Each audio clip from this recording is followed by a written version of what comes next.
నమస్కారం. నా పేరు బరిగెల కోటేష్. నేను తిరువూరు నియోజకవర్గం నుండి వైఎస్ఆర్ కాంగ్రెస్ పార్టీ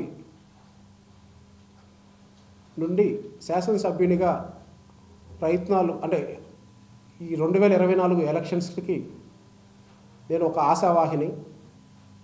నేను ఆ నియోజకవర్గంలో గత 14 సంవత్సరాలుగా నేను నివసించుకుంటున్నాను. ఈ క్రమంలో నేను నా నియోజకవర్గంలో కొంత అభివృద్ధి కోసం, సమస్యల కోసం తెలుసుకుంటూ క్రమంలో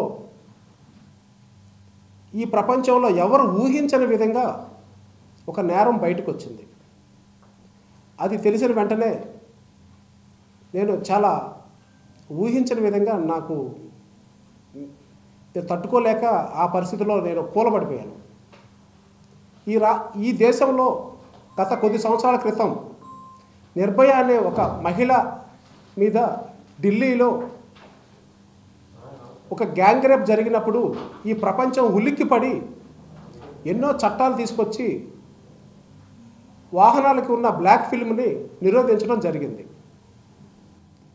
ఇదే క్రమంలో పక్క రాష్ట్రం తెలంగాణలో ఒక మహిళ ఇలాగే జరిగినప్పుడు ఆంధ్రప్రదేశ్ రాష్ట్రంలో ఒక దిశ చట్టం అనేది తీసుకురావడం జరిగింది.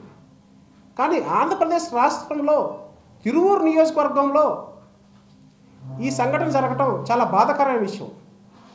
ఎందుకంటే ఇక్కడ ఉన్న ముఖ్యమంత్రి గారు బడుగు బలహీన దళితులు మైనార్టీ పక్షపాతిగా పనిచేస్తున్నారు. వీరు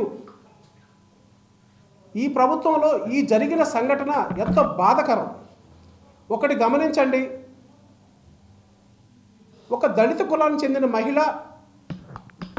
మెంటల్లీ డిజేబుల్డ్ ఒక మహిళపై 6 వ్యక్తులు కంటిన్యూస్గా గత 10 నెలల నుండి ఆ అమ్మాయిపై శారీరకంగా అనుభవించడం జరుగుతుంది.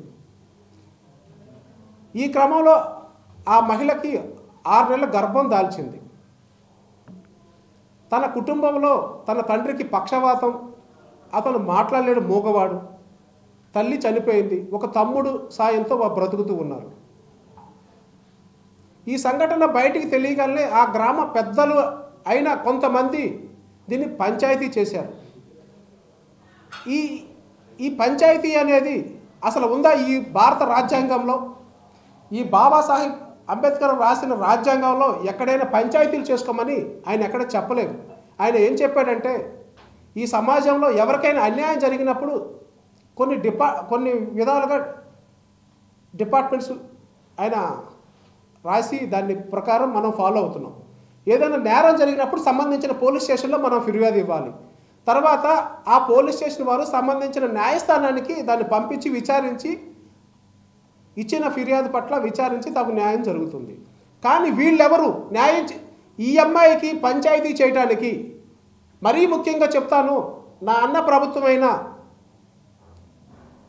ఈ జగన్మోహన్ రెడ్డి గారి ముఖ్యమంత్రి తమ్ముడిగా నేను చెప్తున్నాను, ఈ ప్రభుత్వంలో ఈ పంచాయతీలు జరగడం అనేది చాలా బాధాకరమైన విషయం.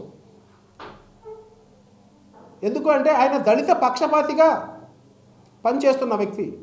విజయవాడ మహానగరంలో 125 అడుగుల విగ్రహం పెట్టి ఈ రోజున ఆయన దళితుల పట్ల ప్రేమ ఏంటో చాటుకున్నాడు అన్నాడు అంటే వైఎస్ జగన్మోహన్ రెడ్డి గారు.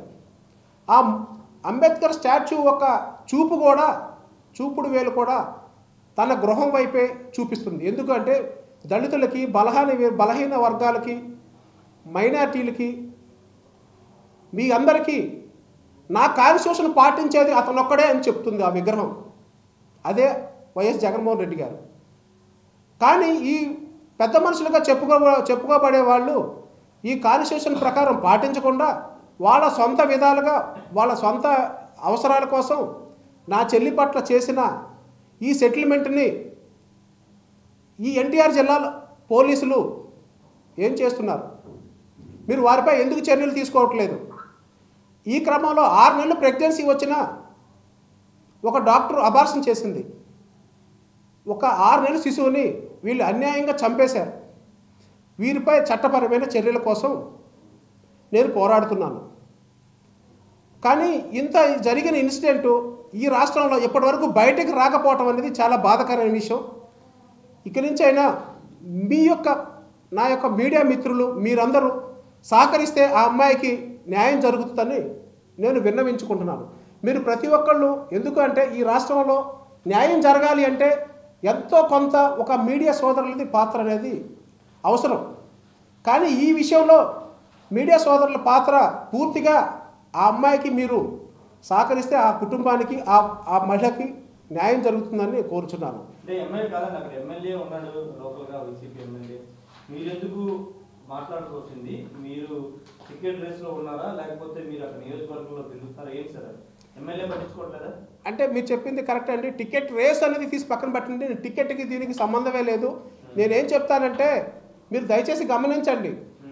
అక్కడ తిరువూరు నియోజకవర్గం ఒక ఎస్సీ కాన్స్టిట్యున్సీ నియోజకవర్గం.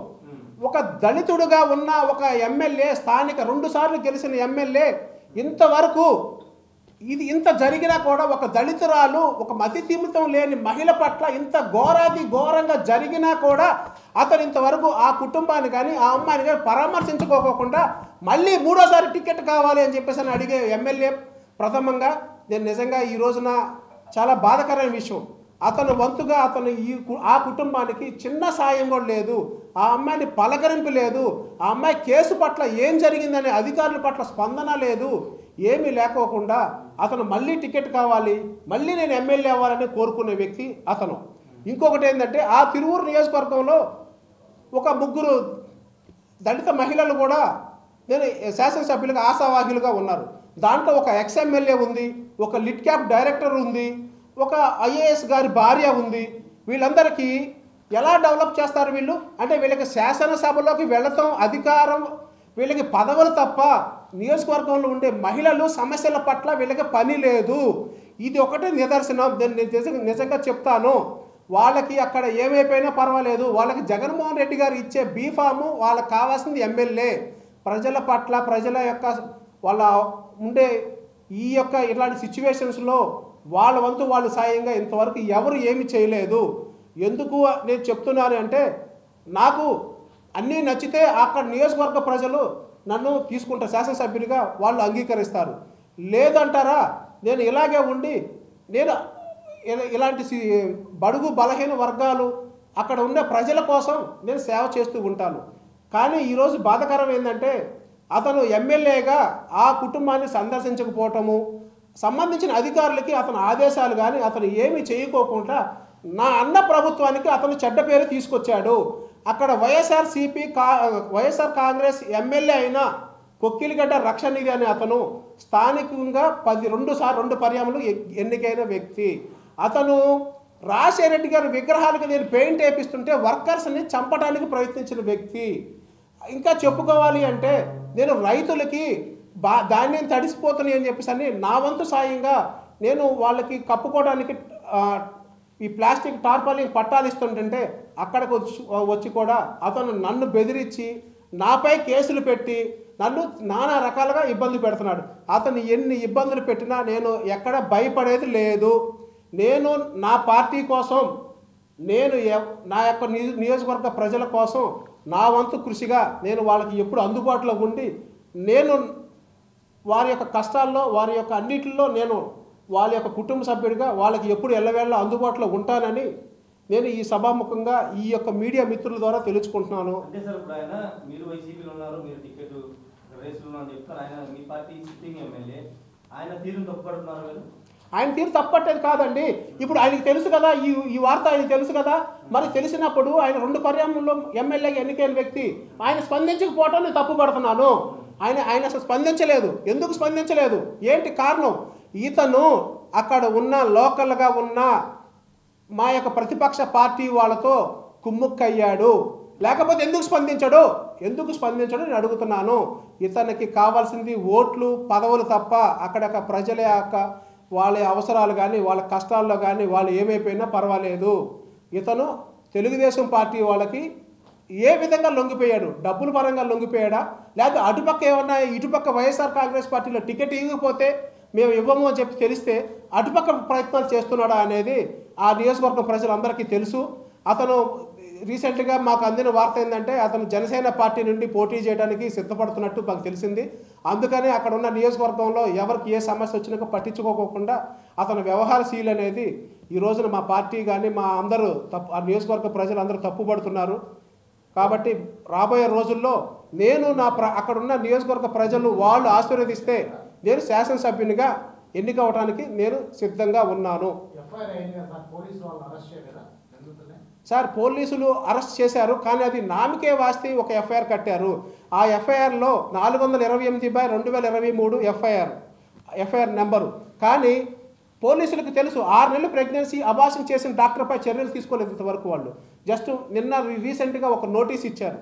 కానీ ఈ సెటిల్మెంట్ చేసిన అక్కడ గ్రామ పౌరుడిగా చెప్పుకునే సర్పంచ్, అక్కడ మాజీ ఎక్స్ ఎంపీపీ వీళ్ళు ఇన్వాల్వ్ అయ్యి ఉన్నారు.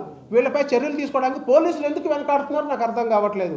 మరి పోలీసులు ఎందుకంటే ఈ రాష్ట్రంలో పోలీసులు ఎన్నో కేసులు ఛేదించారు. ఎంతో మరి ఈ రాష్ట్రం ముఖ్యమంత్రి గారు పరిపాలనలో ఎన్నో చాలా అభివృద్ధి చేశారు, ఎన్నో ఇచ్చేసారు. ఆ కేసు విషయంలో పోలీసులు ఎందుకు వెనకబడుతున్నారు? నా మీద కేసులు కడటానికైతే పోలీసులు చేశారు. నేను ఇంకోటి కూడా చెప్తున్నాను ఎన్టీఆర్ జిల్లా పోలీసులకి, నేను రాజశేఖర విగ్రహాలకు పెయింట్ వేయిస్తుంటే నా వర్కర్స్ని చంపడానికి ప్రయత్నం చేస్తే నేను కంప్లైంట్ ఇచ్చాను. మీడియా ముఖంగా మీడియా సోదరుల సమక్షంలో కంప్లైంట్ ఇచ్చాను. కానీ అది కూడా కంప్లైంట్ ఇంతవరకు ఎఫ్ఐఆర్గా నమోదు చేయలేదు. దీన్ని బట్టి అర్థం చేసుకోవాలా అక్కడ పోలీసులు ఈ యొక్క ఎమ్మెల్యేకి ఎలా పనిచేస్తున్నారు అనేది ఇదొక్కటే నిదర్శనం. నేను అభివృద్ధిలో భాగంగా నేను నియోజకవర్గానికి వెళ్ళేటప్పుడు ప్రతిసారి నన్ను 2 సార్లు ఎప్పటికీ పోలీసులు నన్ను ఆపారు. నన్ను ఆపి ప్రివెంటివ్ అరెస్ట్ కింద నన్ను అరెస్ట్ చేస్తున్నారు, నన్ను నానా ఇబ్బందులు చేస్తున్నారు. అయినా నేను భయపడేది లేదు. నేను రాష్ట్ర ప్రజల ఉపయోగాల కోసం నేను ఎంతైనా ఎన్ని కేసులు పెట్టించుకోవడానికి సిద్ధంగా ఉన్నాను. సార్ ఇప్పుడు అదే మీరు దయచేసి గమనించండి, ఈ ఎమ్మెల్యే ఇంతవరకు సందర్శించలేదు సార్. వాళ్ళ కుటుంబాన్ని కానీ వాళ్ళకి ఏమి ఇచ్చేయలేదు. కనీసం అలా జరిగినప్పుడు ఆ కుటుంబానికి ఎంతో కొంత ఇతను అభయహస్తం ఇవ్వాలి, ధైర్యం ఇవ్వాలి. ఇంతవరకు ధైర్యం ఇవ్వలేదు. మరి అక్కడ లోకల్గా ఉండే అక్కడ రాజకీయాల వల్ల లోకల్గా ఉండే ప్రెజర్స్ వల్ల వాళ్ళు భయపడిపోయి ముందుకు రావట్లేదు. ఎందుకు అంటే ఆ అమ్మాయి మతిస్థిమితం లేని పాప, వాళ్ళకుంది ఒక తమ్ముడు. అతను బయటికి రావాలి అంటే అతను ఏమైనా చేస్తారని ప్రాణభయంతో అతను చచ్చిపోతున్నాడు. అతను ఎందుకు చెప్తున్నాను అంటే మీకు ఇంకొకటి, సెప్టెంబర్ 19వ తారీఖున ఆ అమ్మాయి హాస్పిటల్లో అడ్మిట్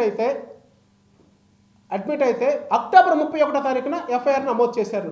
మరి ఈ గ్యాప్ ఏమైంది? పోలీసులు ఏం చేశారు? ఇప్పుడు ఈ సమస్య అనేది అక్కడ ఉండే హాస్పిటల్లో డాక్టర్ నిర్ధారించారు 6 నెలలు ప్రెగ్నెన్సీ అని. నిర్ధారించినప్పుడు సంబంధించిన ఆశా వర్కర్కి ఇన్ఫర్మేషన్ వెళ్తుంది, సంబంధించిన అంగన్వాడీ టీచర్కి వెళ్తుంది, వాలంటీర్కి వెళ్తుంది, గ్రామ మహిళా పోలీసు ఆమెకి వెళ్తుంది, అక్కడ మరి విఆర్ఓకి వెళ్తుంది. వీళ్ళందరూ ఎందుకు నిర్లక్ష్యం చేశారు ఈ అమ్మాయి పట్ల? నేను ఒకటే కోరుకుంటున్నాను ఈ మీడియా సోదరులకి, మీరు దయచేసి, ఎందుకంటే ఢిల్లీలో జరిగిన ఘటన చూసుకోండి, ఇంకా రీసెంట్గా పక్క రాష్ట్రంలో ఘటన చూసుకోండి. ఇవన్నీ ఈ రోజున వాళ్ళకి న్యాయం జరిగిందంటే మీడియా మిత్రుల సహకారం ఉండబట్టే న్యాయం జరిగింది. నేను కాబట్టి మీ యొక్క సహకారం, మీ యొక్క అండదండలు ఆ కుటుంబానికి ఇవ్వమని మీడియా ముఖంగా కోరుచున్నాను. ఇప్పుడు మీరు ఒంటరిగా పోటీ చేస్తారా? మేము ఒంటరిగానే పోటీ చేయడానికి మా పార్టీ, మా అధిష్టానం అంతా మేము సిద్ధపడి ఉన్నాము. నేను ఇండిపెండెంట్ కాదు, మా ముఖ్యమంత్రి గారు ఆదేశిస్తే నేను పోటీ చేస్తాను అంతే తప్ప మా ముఖ్యమంత్రి గారు ఎక్కడ ఆయనకి ఏది ఎగరెస్ట్గా నేను చెయ్యను. నేను రక్షణ నిధి దళితుల పట్ల ఎగరెస్ట్గా చేశాడు. ఒక దళితురాల్ని 6 నెలలు ప్రెగ్నెన్సీ చేస్తే ఇంతవరకు అతను సందర్శించలేదు. మరి అతను అంటే అక్కడ ఎమ్మెల్యే అనేది మీరు కోణం కొంతవరకే చూడండి. అతను ఒక దళితుడు, మరి దళితురాలి పట్ల స్పందించకపోతే ఎమ్మెల్యే ఎలా ఇదవుతాడు? అతను ఒక దళితురాలికి ఇంత జరిగినప్పుడు అతను శాసనసభ్యునిగా ఆ నియోజకవర్గంలో పూర్తిగా అతనికి బాధ్యతలు ఉంటాయి. మరి అతను ఏం స్పందించాడు? ఆయన స్పందించకపోవడంలో గమనం చెప్తున్నాను కదా. అతను మా తెలుగుదేశం, జనసేన, వేరే పార్టీలతో అతను కుమ్ముక్కు అయిపోయి ఉన్నాడు. మా పార్టీ వాళ్ళు టికెట్ ఇవ్వరు. ఇతను చేసిన వ్యవహారశీలి ఇతనికి ఇది పట్ల వాళ్ళు ఇతనికి ఇవ్వడానికి నిరాకరించారు. కాబట్టి అతను ఆల్టర్నేటివ్ దారి చూసుకున్నాడు. ఆ భాగంగా అతను ఓట్ల కోసం, అతని పదవి కోసం, అతని స్వలాభం కోసం ఈ కేసు అనేది ఒక దళితురాలను అలా పక్కన పెట్టేసాడు. ఇతను దళితుడు అంటే ఇప్పుడు అంబేద్కర్ గారు రాసిన రాజ్యాంగం అతను ఉపయోగించుకుంటాడు తప్ప మరి తోటి ఒక దళితులకి ఇతను న్యాయం చేయలేని ఎమ్మెల్యే అతను అవసరమా? ఆ నియోజకవర్గ ప్రజలు డిసైడ్ చేస్తారు. అది మరిన్ని వీడియోస్ కోసం ఛానల్ ని సబ్స్క్రైబ్ చేయండి, లేటెస్ట్ అప్డేట్స్ కోసం వాట్సాప్ ఛానల్ ని ఫాలో చేయండి అండ్ లింక్ డిస్క్రిప్షన్ లో ఉంది.